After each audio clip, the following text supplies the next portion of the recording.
超哥，小米不开机你会不会修啊？看不起谁呢？是不是想看我翻车？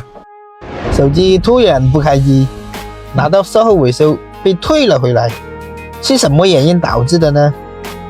这是广西寄过来的小米11 Pro。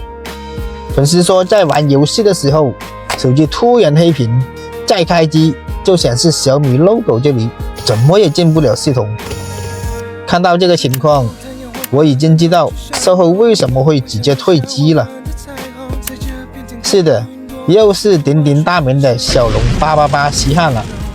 售后的维修方法是换主板，换主板不用1000也要800。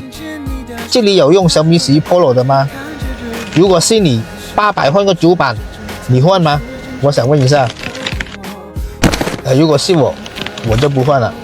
有2个原因，第一个是真的有点贵，第二个是换了主板，手机里面的资料全部会没有。我是想告诉你，是有其他方法维修好的。看看我们是怎样维修好，不会丢手机里面的资料的。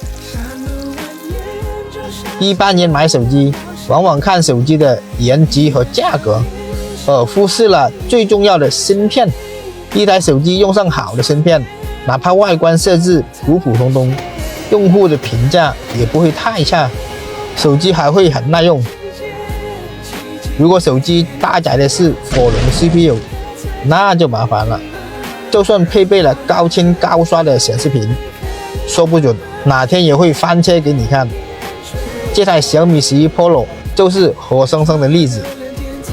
你们以前用过什么品牌手机，结实又耐用的？是什么型号？可以告诉我吗？ CPU 焊装好，我们装机测试一下功能。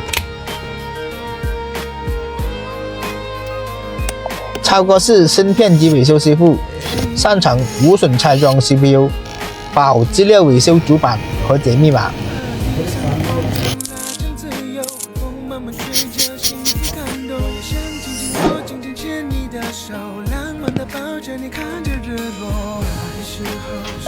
手机已经成功进入系统。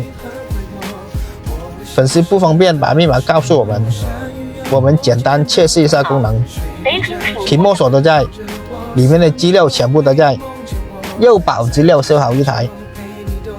看到这里没点赞的小伙伴，伸出你的发财大手，点个赞。以后手机有问题了，还可以找得到我。